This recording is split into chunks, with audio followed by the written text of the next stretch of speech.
तो ये जितना एरिया कवर कर रहा है उसका आप अंदाजा कीजिए को 33% जमीन के डायामीटर से ज्यादा इसकी नहरों की लंबाई है। इतना बड़ा दरिया है और इसकी कुछ और बड़ी जबरदस्त कहानियां हैं।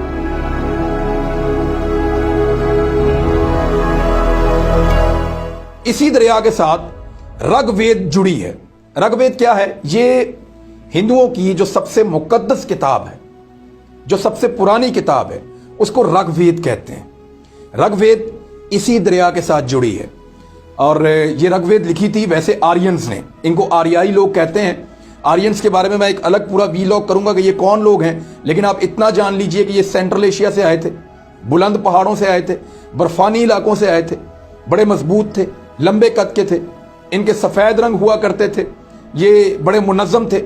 यानी उस दौर में इनके अंदर ब्यूरोक्रेसी का पूरा सिस्टम था। 4500 साल पहले, यानी हजरत ईसा अलैहिस्सलाम से भी बहुत अरसा पहले, 4500 साल पहले भी बड़े तंजीम के साथ, बड़े मुनज्जम अंदाज में खानदानी निज़ाम इनका था। तो इन्होंने पहले ईरान को तबाह किया और फिर जो आज पाकिस्तान और भारत जिन जगहों पर हैं या तिब्बत तक, ये इन इलाकों में आकर बस गए। यहां पे आके इन्होंने जो मकामी तहजीबें थी उनको तबाह कर दिया और यहां पे कब्जा कर लिया। और जब इन्होंने आकर दरियाए सिंध को पहली दफा देखा आर्यंस ने, तो ये हैबत ज़दा हो गए और इसके किनारे बैठकर इन्होंने ऋग्वेद लिखी। ये मैंने आपको बताया कि हिंदुओं की सबसे पुरानी किताब है, सबसे मुकद्दस किताब है। और ऋग्वेद में दरिया की तारीफ में बहुत सारे श्लोक हैं जो इसी दरिया के बारे में, दरिया सिंध के बारे में। ये वाहिद दरिया है जिसकी हिंदुओं ने सबसे पहले पूजा शुरू की थी और इसे अडेरो लाल कहते हैं। ये एक श्लोक है, मैं आपको सुना देता हूं। मैंने इसके 1-2 अशार निकाले हैं, श्लोक जो इसके अंदर ऋग्वेद के अंदर लिखे हुए हैं इसी दरिया सिंध के बारे में। उसमें लिखा है कि हमेशा रवा दवा सफेद झाग उड़ाते शफाफ चमकते पानियों वाला सिंधु दरिया, तेरा बहाव सरकश है और कृष्माती घोड़ों की तरह तुंदो तेज है और तेरा रूप ऐसा है जैसे कोई खुश जमाल हसीना। ऋग्वेद में एक और जगह पे दरिया सिंध की अजमत को कुछ इस तरह उन्होंने बयान किया कि जल देवता तेरे शायान शान इस्तकबाल के लिए 7 नदियों को तेरी पेशवाई में हाजिर रखता है। यहां से आप अंदाजा करें कि ऋग्वेद जब लिखी जा रही थी तो आर्यंस कितने तेज थे और कितना ज्योग्राफिया को समझते थे कि उनको पता चल गया था कि 7 बड़े दरिया जो हैं वो इसके अंदर गिर रहे हैं। और ये अभी भी ऐसा ही है। ये साबित होता है आज भी कि आर्यंस ने उस वक्त जो लिखा वो उनका मुशाहिदा बहुत अच्छा था। देखिए, जो पुराने जमाने के लोग थे आज से 4-5 हजार साल पहले, उनके लिए सारी दुनिया, उनको लगता था यही है जहां पे वो रहते हैं। वो अमेरिका को, यूरोप को, अरब को, बाकी मुल्कों को नहीं जानते थे। तो उनको लगता था कि दरियाए सिंध के किनारे जो बहती है यही जिंदगी है, यहीं से इंसान रहते हैं और कहीं दूसरी जगह पे किसी और तरह के इंसान मौजूद नहीं है। वो तो फिर बाद में आके अगली सदियों में उनका वास्ता पड़ा बाहर से आने वाले लोगों से, वो खुद गए तो उनको पता चला कि दुनिया और भी जगह पे है। तो उस दौर तक उनको लगता था कि पूरे एक आलम को यही एक दरिया सैराब करता है। दरिया सिंध को आर्या के लोग दौलत की बख्शिश करने वाला दरिया ख्याल करते थे। आर्या इसे सपत सिंधु यानी 7 दरिया भी कहते थे।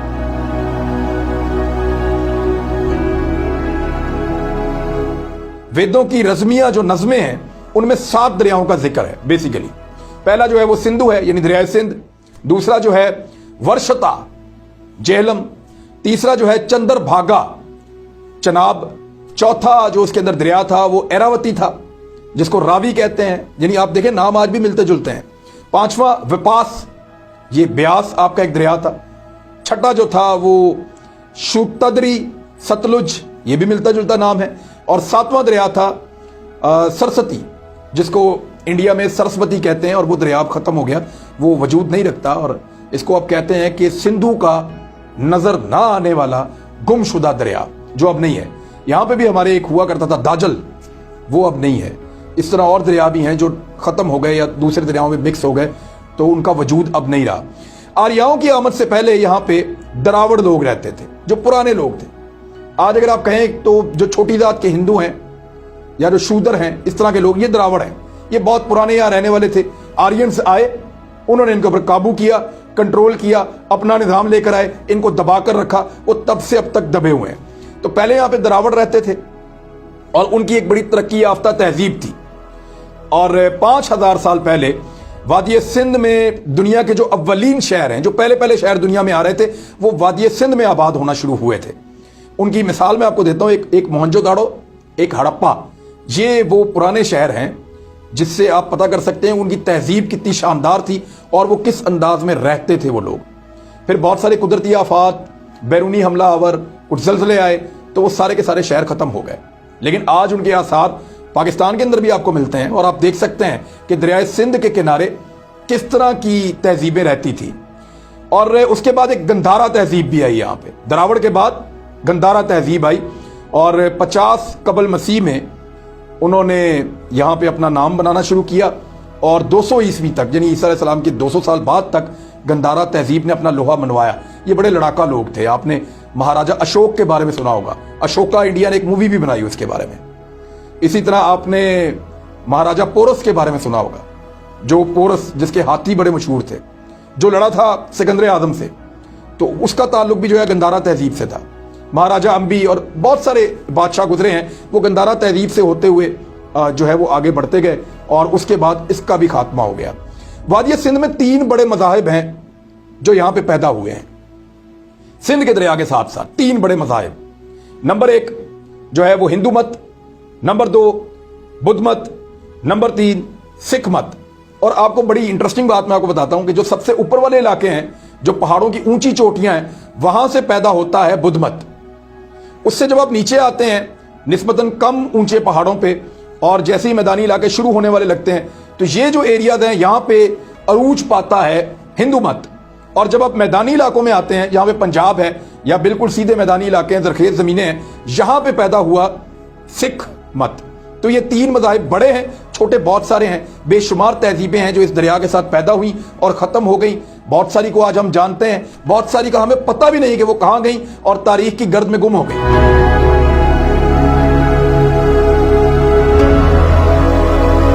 इस दरिया में एक बड़ी अच्छी बात यह हुई कि जब इस्लाम यहां पे आया तो इस दरिया के करीब और आसपास जितनी आबादियां थी उन सब ने इस्लाम को फौरन कबूल किया, इसको हक समझा और इस्लाम में दाखिल हो गए। वजह यह थी कि यहां पे एक तबकाती निजाम था, इस्लाम ने उसको चैलेंज किया, लोग इस्लाम के अंदर दिलचस्पी लेने लगे और मुसलमान होने लगे बहुत तेजी से। इसमें औलिया इकराम का बड़ा अहम किरदार था। तो इस्लाम का असर यहां पे कितना हुआ, अब आप इससे अंदाजा लगाएं कि जहां तक दरिया बहता है वहां तक मुसलमान रहता है। आज इस दरिया के दोनों तरफ जितनी आबादियां हैं उनमें 96% मुसलमान हैं, 4% गैर मुस्लिम है। दरिया से निकलता कहां से, ये एक बड़ा सवाल है। शुरू कहां से हो रहा है, हर दरिया के बारे में ये बुनियादी सवाल होता है कि दरिया कहां से शुरू हो रहा है। इसमें बहुत सारे दरिया आके गिरते हैं, मैं बताऊंगा आपको बड़े बड़े दरिया कौन से हैं जो इसमें आते हैं। लेकिन ये शुरू होता है हिंदुओं का एक बड़ा खास इलाका है जो तिब्बत में है, यानी इंडिया से। और हिंदुओं की ये ख्वाहिश है हिंदुस्तान की कि तिब्बत का ये इलाका हिंदुस्तान का इलाका कभी ना कभी बन जाए। जब इंडियंस निकलते हैं तो वो नेपाल से गुजर के लिम्पियाधुरा के करीब से, काला पानी के करीब से वो ऊपर तिब्बत में पहुंचते हैं। यहां पे वो नई सड़कें बनाने की कोशिश कर रहे हैं। तिब्बत में जिस जगह पे वो जाते हैं वहां पे एक मानसरोवर लेक है जिसको वो अपने भगवान शिव के साथ जोड़ते हैं। मानसरोवर लेक से ऊपर कुछ कैलाश का इलाका है, पहाड़ियां हैं, और कैलाश की पहाड़ियों को वो समझते हैं कि यहां से उनके मजहब का आगाज होता है और अपने भगवान को उसके साथ वो जोड़ते हैं, उस इलाके के साथ। तो ये जो मानसरोवर लेक है यह एक बहुत बड़ी झील है जिसका नाम मानसरोवर है। इसके 4 किनारे हैं, उन चारों किनारों से एक एक बहुत बड़ा दरिया निकलता है। मशरिक में घोड़े के मुंह से, यानी वहां शक्ल ऐसी है जैसे घोड़ा है, मशरिक में घोड़े के मुंह से जो दरिया निकलता है उसका नाम है ब्रह्मपुत्र। ये जो ब्रह्मपुत्र दरिया है इस पे इस वक्त इंडिया और चीन की एक लड़ाई भी चल रही है। ये दरिया चाइना को, तिब्बत को सैराब करता है, चाइना से निकलता है, फिर ये आ जाता है इंडिया में, फिर ये इंडिया की जो साउथ की स्टेट्स हैं वहां पे आ जाता है, और फिर ये नीचे आता है और बांग्लादेश में जाता है, और फिर ये समंदर में जाता है। बहुत बड़ा दरिया है।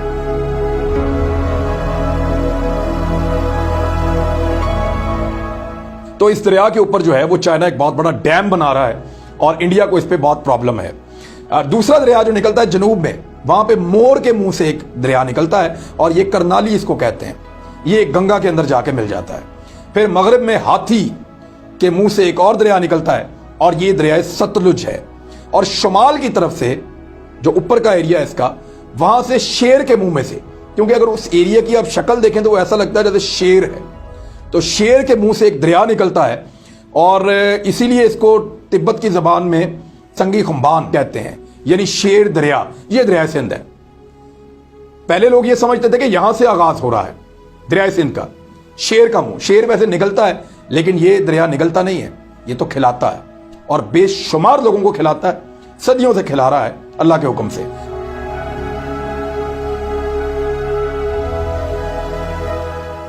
एक जमाने तक लोग यही समझते रहे कि दरिया सिंध का नुक्ता आगाज झील मानसरोवर है, लेकिन 1907 में एक स्वीडन का एक सयाह था जिसका नाम था सेवन हिडन। वो दरिया सिंध को तलाश करने के लिए निकला कि इतना अजीम दरिया है, ये कहां से शुरू होता है, इसका मंबा क्या है। तो वो तिब्बत जा पहुंचा, तो उसने देखा कि झील मानसरोवर से 40 किलोमीटर ऊपर दो नदियां हैं जो इस झील के अंदर आके शामिल हो जाती हैं। इनमें एक संगी खुम्बान है और एक कार्तिंग नदी है, और ये नदियां पानी फराहम करती हैं इस झील को, और यहां से फिर आगे शेर दरिया यानी दरिया सिंध का आगाज हो जाता है। एक दूसरे से ये मिलती भी हैं, लेकिन तिब्बत के लोग जो हैं वो संगी खुम्बान को ही दरिया सिंध का नुक्ता आगाज समझते हैं, और इसीलिए संगी खुम्बान को इस वक्त सिंध का नुक्ता आगाज तस्लीम कर दिया गया है।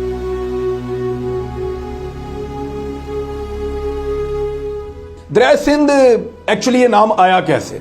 देखिए, सिंध सिर्फ इस दरिया का नाम है, लेकिन इसकी वजह से इस खित्ते में बेशुमार नाम है, और ये पूरा खित्ता मशहूर ही सिंध की वजह से है। मैं साबित करता हूं, आपको बताता हूं, बहुत सारी चीजें हैं इसमें। एक तो सिंध का मतलब है पानी का जखीरा बहुत बड़ा, या समंदर आप समझ लें, इसका मतलब है जी सिंध। तो सिंध की वजह से सिंधु देश या जो सूबा सिंध है उसका नाम दरिया सिंध की वजह से है। और लफ्ज हिंद जो है वो भी दरिया सिंध की वजह से है, इसलिए कि जो फारसी लोग थे वो सीन को हे बोलते थे, वो सिंध की जगह हिंद बोलते थे, तो दरिया सिंध को वो हिंद कहते थे।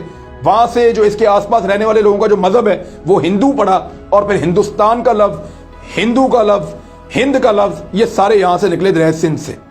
तो ये भी एक चीज हो गई।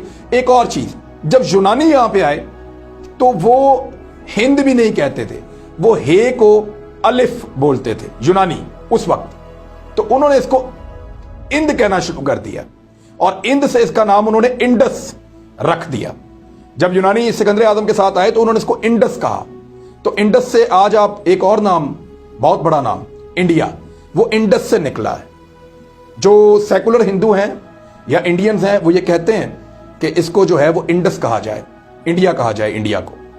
लेकिन जो दूसरे हिंदू हैं, जो जरा थोड़े से हिंदुत्व के मानने वाले हैं, वो कहते हैं नहीं, हमें भारत पुकारा जाए, हमें दरिया सिंध के साथ ना जोड़ा जाए। लेकिन इब्तदा उनकी यहीं से हुई थी, उनका मजहब, उनकी मजहबी किताबें, ये सारा कुछ जब आर्यंस आए तो उन्होंने यहां पर बैठ के लिखा था।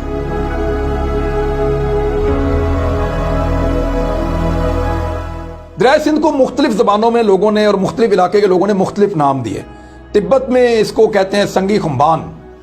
अब संगी आप समझें शेर को कहते हैं, खुम्बान जो है वो एक दरिया को कहते हैं, तो वो शेर दरिया उसको कहते हैं तिब्बत के लोग। अब संगी से आप लफ्ज सिंह अगर आप याद करें तो हर सिख अपने नाम के बाद ज्यादातर सिंह लिखता है, खुशवंत सिंह, अजीत सिंह। तो सिंह का मतलब ही शेर है, तो इस तरह ये लफ्ज आपस में मिलते हैं, और इसका मतलब है शेर दरिया। पश्तो में इसे अबासीन कहते हैं, यानी दरियाओं का बाप। इसका एक नाम जो है वो मेहरान भी है, और ये नाम इसको ईरानियों ने दिया था। फारसी में मेहरान जो है वो सूरज की सरजमीन को कहते हैं। अगर आप गौर करें तो इसके जितने भी नाम लिखे गए हैं या तारीख के अंदर इसके जितने नाम मिलते हैं दरिया सिंध के, कोई भी नाम कमतर नहीं है। हर नाम अजमत को, बड़ाई को, ताकत को और बहुत अजीम होने को जो है वो जाहिर करता है। यानी कोई भी यहां पे आया तो इस दरिया से मुतासिर होकर गया। कोई ऐसा नहीं आया जिसने आकर कहा कि ये क्या दरिया है, छोटा है, नहीं, ये बहुत बड़ा दरिया है। अब पाकिस्तान के लिए इसकी अहमियत क्या है, जरा थोड़ी सी चीजें मैं आपको बताता हूं इसके ऊपर कुछ। एक तो कालाबाग डैम इसके ऊपर बनना चाहिए, बहुत सारे नए डैम इसके ऊपर बन रहे हैं। आपका दासू डैम हो या आपका दियामर भाषा डैम हो या आपका मोहम्मद डैम हो, वो सारा पानी आके दरिया सिंध में गिरता है, और ये दरिया सिंध की वजह से ही हो रहा है। यानी इससे पहले पाकिस्तान में 3 जो बड़े डैम हैं, उनमें से 2 बड़े डैम, तरबेला डैम, चश्मा डैम, ये दोनों इसके ऊपर हैं, और मंगला डैम जो है वो सतलुज के ऊपर है, लेकिन वो पानी भी आके दरिया सिंध में ही मिलता है। इसकी जो बेसन है वो तकरीबन 11 लाख मुरब्बा किलोमीटर है। यानी इतना बड़ा कि पाकिस्तान के रकबे से 1.5 गुना लगभग, इतना बड़ा, पाकिस्तान से भी ज्यादा एरिया जो है ये उसको कवर करता है। और इसके अंदर तकरीबन कोई 20 दरिया हैं जो शामिल होते हैं। उनमें जो अहम दरिया हैं उनमें जंस्कार, सोरू, कुनड़, हुंजा, काबुल, जेहलम, चनाब, रावी, सतलुज और जोब, ये दरिया इसके अंदर, दरिया स्वात भी, ये सारे दरिया इसके अंदर आके शामिल हो जाते हैं। ये दुनिया के चंद बड़े दरियाओं में से एक दरिया है और जनूबी एशिया का सबसे बड़ा दरिया है। इसका जो सालाना बहाव है वो 243 क्यूबिक किलोमीटर है। ये इतना ज्यादा है कि जो दुनिया का सबसे बड़ा दरिया है, दरिया नील, ये उससे डबल है। ये दरिया दजला और दरिया फरात से 3 गुना है। इसमें जो ज्यादातर पानी आता है वो ग्लेशियर से आता है, यानी अगर मैं कहूं 75% पानी इसका ग्लेशियर से आता है तो ये एक फैक्ट है। 5280 ग्लेशियर हैं पाकिस्तान के बलाई इलाकों में, वो इसके अंदर पानी जो है वो जब पिघलते हैं तो इसके अंदर पानी आता है और ये सदियों से ऐसा ही हो रहा है।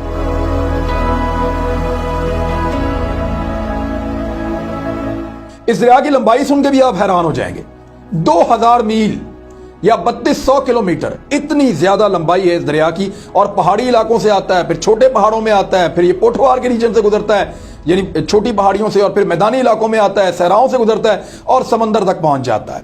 बास जगहों पे ये दरिया आपको पता है कितना चौड़ा हो जाता है, 25 किलोमीटर तक इसकी चौड़ाई हुई है दरिया सिंध की। पहाड़ों में जरा ये गहरा बहता है, तेज बहता है, लेकिन जब ये मैदानी इलाकों में आता है तो फैल जाता है। 25 किलोमीटर तक भी इसका फैलाव है, चौड़ाई है इस दरिया की। यानी मोटरवे पे अगर आप फुल रफ्तार पे गाड़ी भगाएं तो आपको 12-13 मिनट लग जाते हैं इतनी दूर पहुंचने में, जितनी इस दरिया की कुछ जगहों से चौड़ाई है। तो बहुत बड़ा दरिया है, अल्लाह की कुदरत का एक बहुत बड़ा शाहकार है। दरिया सिंध के किनारे में जो रहने वाले लोग हैं उनमें बहुत सारी कहानियां मशहूर हैं। कहानी यह भी है कि अगर एक चारपाई जो है उसकी पूरी रस्सी खोली जाए, जिस पे आदमी सो सकता है, 6 फुट का आदमी जिस चारपाई पे सोता है, उसकी पूरी रस्सी अगर खोली जाए और उसको इस दरिया में डाला जाए तो 7 मरतबा आप रस्सी डालें तो इतना गहरा ये दरिया। मुख्तलिफ कहानियां लोगों ने बनाई हुई हैं। अब ये कहानियां सारी सच्ची नहीं है, लेकिन इस दरिया के साथ जुड़ी हुई हैं।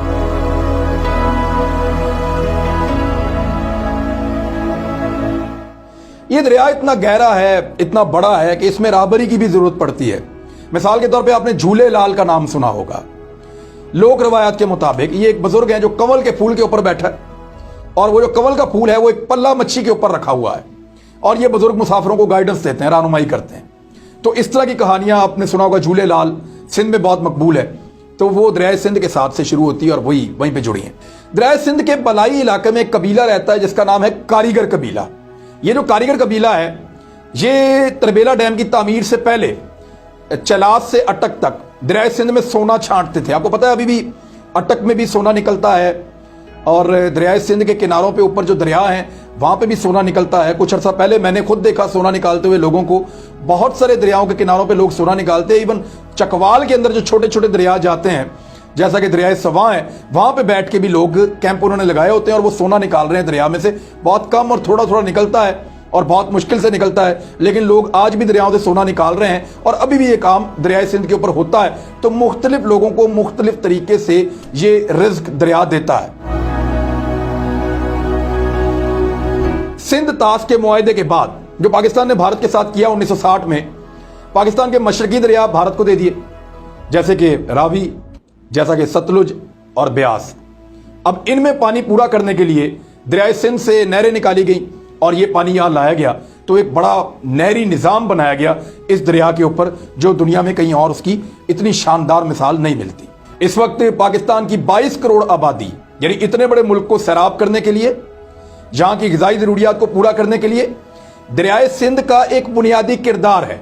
और उसके बगैर आप इतनी बड़ी आबादी को खुराक मुहैया नहीं कर सकते। अगर आप इसके पानी को सही तरीके से, साइंसी तरीके से इस्तेमाल करें तो ये दरिया एक दुनिया को, जो पुरानी बात कहते थे, कहावत थी कि एक आलम को सैराब करता है, तो वाकई ये पूरी दुनिया को खिला सकता है।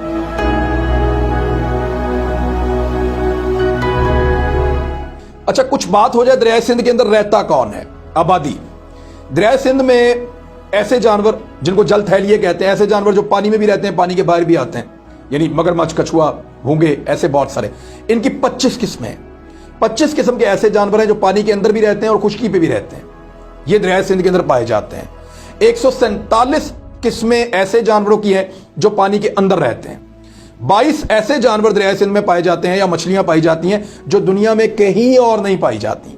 मिसाल के तौर पे मैं आपको बताता हूं कि ब्लाइंड डॉल्फिन ये सिर्फ और सिर्फ दरियाए सिंध में पाई जाती है। और दुनिया के मैंग्रोव्स के जो सबसे बड़े जंगलात हैं वो दरियाए सिंध के इख्तिताम जहां पे होता है, जहां ये समुद्र में जाके गिरता है, वहां पे दुनिया के सबसे बड़े मैंग्रोव्स के जंगलात पाए जाते हैं।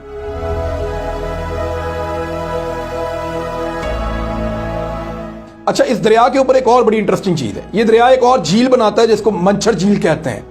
मंचर झील की एक खुसूसियत है कि यहां पे पूरा एक गांव ऐसा आबाद है जो कश्तियों के ऊपर रहता है, कश्तियों पर इससे होता है, कश्तियों पर ही शादी ब्याह करते हैं, उनकी सारी जिंदगी कश्तियों के ऊपर गुजरती है और वो वहीं से उस झील में से मछलियां पकड़ के अपनी ग़िज़ाई ज़रूरियात पूरी करते हैं और अपनी जिंदगी गुजारते हैं। तो वो जो मंचर झील है वो भी दरियाए सिंध के साथ जुड़ी है। और साइबेरिया से आने वाले जो बर्ड्स हैं उनकी सबसे बड़ी आमाजगाह, सबसे बड़ी रिहाइश, जहां पे आके वो अपनी, पाकिस्तान में तो सर्दियां होती हैं, उन इलाकों में बहुत ज्यादा ठंड जब होती है तो वो छुट्टियां मनाने के लिए वो बर्ड यहां पे आते हैं माइग्रेशन करके।